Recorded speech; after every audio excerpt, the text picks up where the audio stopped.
My first book, The Right to Be Me, I started writing this purely out of frustration. I went to my counsellor and she suggested that I actually start to write to kind of understand and maybe possibly reconnect to who I was, because at that time I had a real difficulty in actually expressing myself and talking.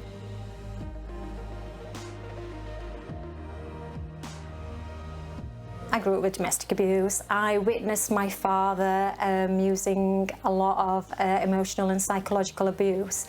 And growing up in this environment where there was a lot of violence and shouting, and I was physically attacked by my sister on a daily basis. So being in that environment, I thought everybody lived like that. I didn't know anything else. I thought violence was normal. So when the time came and I met Damien, he was similar to my mum, my dad and my sister. The only difference was that he showed an interest and he cared. Nobody had ever said, "Stella, where have you been? I'm really worried about you.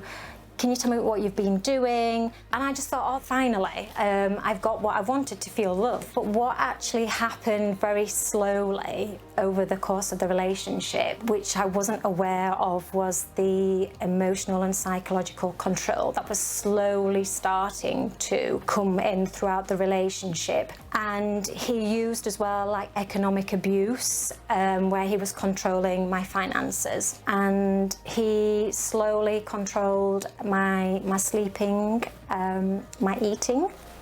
Economic abuse is very much combined in with the emotional and psychological abuse.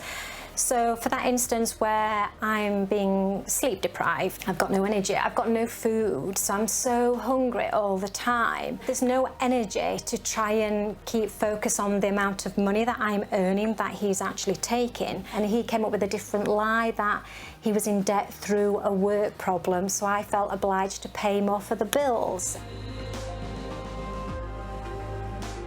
I was in a position where I was in debt. My credit card was maxed to the limit, no savings or anything. I got no friends. Well, I got one that he didn't know about.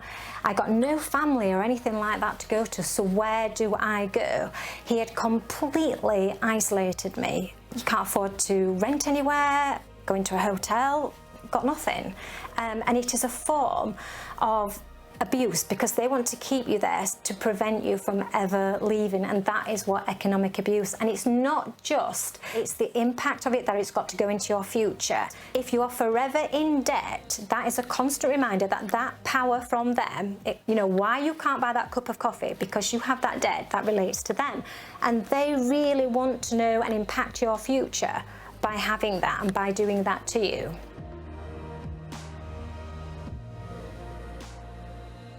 When I just thought, sod it, just write it down, what's happened, and something really magical started to happen. Before I kind of brushed it under the carpet, it's not that bad, it's fine. And then when I actually sat down and read those words back, it really hit me. And I thought, oh my goodness, I am so lucky to be alive. I started to explore more, and by writing, it was a time where, yeah, my anxiety did increase, and I thought, what the hell have I done? What have I opened this for? But it was a good thing because it made me understand my anxiety, and I kind of connected, why do I feel anxious all the time? But also it helped me find my voice. And I love that about writing, because you can be so free and you don't have to show anybody what you're writing. You can just journal and you can do it anywhere. You know, it's just a fabulous thing. And you look back and you think, actually, I've really come quite far in my journey. And I look at that with my own book, because when I hold my book, The Right to Be Me, and I just think, oh my gosh, poor you. But then when I look at myself now, I'm in such a different place. I cannot believe how much I have grown from writing that to where I am now.